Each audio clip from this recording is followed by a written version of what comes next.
अस्सलाम वालेकुम। मैं हूं डॉक्टर अरहम शब्बीर और मैं Lahore college for women university Lahore के शोबे फार्मेसी में एसोसिएट प्रोफेसर की हैसियत से खिदमत सर अंजाम दे रहा हूं। और आज का हमारा टॉपिक एस्प्रिन के बारे में है। कुछ दिनों पहले मेरा एक मेडिकल स्टोर में जाना हुआ और वहाँ एक उम्र रसीदा खातून वजीराबाद इंस्टीट्यूट ऑफ कार्डियोलॉजी से एक प्रिस्क्रिप्शन लेके आई हुई थी, जिन्हें लो डोज एस्प्रिन यानी खून पतला करने के लिए एस्प्रिन प्रिस्क्राइब की गई थी। और दुकानदार के पास वो एस्प्रिन मौजूद नहीं थी, तो मुतबादल के तौर पर दुकानदार ने सर दर्द के लिए इस्तेमाल होने वाली एस्प्रिन उसको थमा दी। तो ये देखकर मुझे थोड़ा सा गुस्सा भी आया और फिर मैंने कुछ इस्लाह भी की। तो सोचा कि इस मकसद के लिए एक वीडियो बनाई जाए ताकि अवेयरनेस इंक्रीज़ की जाए। एक तो एस्प्रिन 75 मिलीग्राम से 150 मिलीग्राम तक, यानी इस डोज में इसको लो डोज एस्प्रिन भी कहा जाता है। एस्प्रिन का एक नाम एसिटाइल सैलिसैलिक एसिड भी है, तो यह एस्प्रिन लिखा होगा या डब्बी पे एसिटाइल सैलिसैलिक एसिड लिखा होगा। तो 75 से 150 मिलीग्राम तक की जो एस्प्रिन है, इसको एंटीप्लेटलेट या ब्लड थिनर या खून पतला करने की दवाई के तौर पर इस्तेमाल किया जाता है।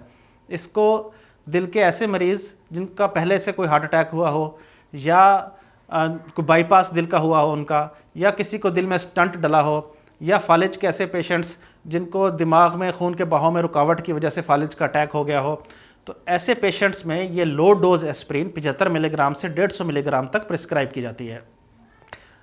और जो हाई डोज एस्प्रिन जिसको कहा जाता है, यानी 300 मिलीग्राम और इससे ज़्यादा डोज में, ये वो एस्प्रिन है जिसको सर दर्द के लिए, बुखार के लिए, जिस्म के दर्द के लिए, और हाई डोज में जैसे सोजिश के लिए जिसको इन्फ्लामेशन कहा जाता है, जैसे आर्थराइटिस है, ऑस्टियो आर्थराइटिस है, रिमाटाइड आर्थराइटिस है और दूसरी इन्फ्लामेटरी डिजीज़ है, उनके लिए इस्तेमाल किया जाता है।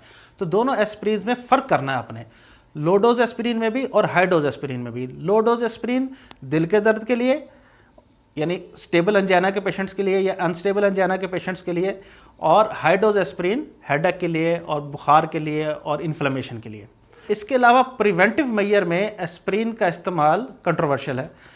कुछ हजरात के नज़दीक प्रिवेंटिव मैयर्स के तौर पर, यानी हार्ट अटैक की प्रिवेंशन के लिए इसका इस्तेमाल, एस्प्रिन का इस्तेमाल किया जा सकता है, जबकि एफडीए के नज़दीक नहीं किया जा सकता।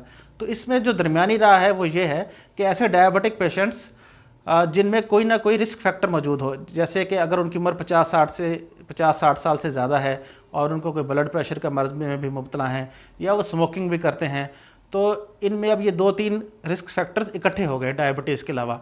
तो ऐसे पेशेंट्स में हार्ट अटैक की प्रिवेंशन के तौर पर एस्प्रिन का इस्तेमाल किया जा सकता है। जबकि अगर सिर्फ डायबिटीज़ है और कोई रिस्क फैक्टर मौजूद नहीं है, तो बेहतर यही है कि प्रिवेंटिव मैयर के तौर पर एस्प्रिन का इस्तेमाल ना किया जाए।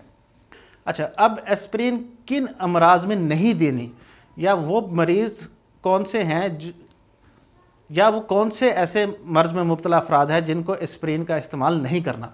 उनमें सबसे पहले तो गाउट के पेशेंट्स, यानी जिनका यूरिक एसिड लेवल ज़्यादा है और उसकी वजह से उनके जोड़ों में दर्द होना शुरू हो गया है। तो एस्प्रिन खुद यूरिक एसिड के लेवल को खून में इंक्रीज़ करती है, इसलिए ऐसे पेशेंट्स को एस्प्रिन के इस्तेमाल में एहतियात करनी है। दूसरे नंबर पे अगर किसी को एक्टिव अल्सर है, तो ऐसे पेशेंट को भी एस्प्रिन के इस्तेमाल में ख्याल करनी है, एहतियात बरतना है। और तीसरे नंबर पे ऐसे पेशेंट्स जो किसी खून की बीमारी में मुब्तला हैं, यानी जैसे हीमोफीलिया है, उनका खून का बहाव मुंजमद नहीं होता, उसमें देर लगती है, तो एस्प्रिन लो डोज में खुद एंटीप्लेटलेट है, यानी ब्लड थिनर है, और इसकी वजह से खून देर से रुकता है। तो ब्लीडिंग डिसऑर्डर जैसे कि हीमोफीलिया में मुब्तला अफराद एस्प्रिन के इस्तेमाल के बारे में एहतियात बरतें, और ये सारे अफराद अपने डॉक्टर के मशवरे से एस्प्रिन का इस्तेमाल करें। अच्छा, तो अब किन अद्वियात के साथ एस्प्रिन को नहीं लेना? तो याद रखें कि जो आइबुप्रोफिन है या नेप्रोक्सिन है, ये पेन किलर्स हैं और आम बुखार में और इन्फ्लेमेशन में इस्तेमाल होने वाले अद्वियात हैं।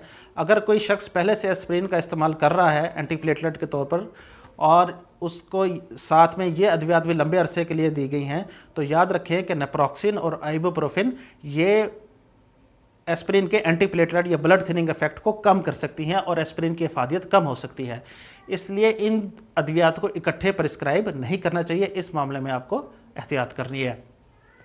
और अगर कभी ओकेजनली एक आध डोज ब्रूफिन की लेनी है, तो वो एस्प्रिन के एडमिनिस्टर करने की, एस्प्रिन लेने के 2 या 3 घंटे बाद जो है वो ब्रूफिन जो है वो इस्तेमाल की जाए। इसके अलावा आर्थराइटिस के वो पेशेंट्स जो मेथोट्रेक्सेल ले रहे हैं, तो एस्प्रिन के साथ इकट्ठा लेने से मेथोट्रेक्सेट का भी खून में इजाफा हो जाएगा, उसकी मिकदार खून में बढ़ जाएगी, जिसकी वजह से मेथोट्रेक्सेट के एडवर्स इफेक्ट्स भी आ सकते हैं।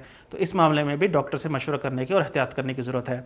याद रखें कि एस्पिरिन के साथ एलर्जिक रिएक्शन भी मुबतला हैं, तो जो हजरात एस्पिरिन का इस्तेमाल करें तो पहले इस बात की एहतियात कर लें कि क्या उन्हें एस्पिरिन से कोई एलर्जी तो नहीं है, क्योंकि खुदा न खास्ता एलर्जी की सूरत में उन्हें अस्थमा जैसे मर्ज़ का सामना भी करना पड़ सकता है। तो उम्मीद है आपको आज की वीडियो पसंद आई होगी।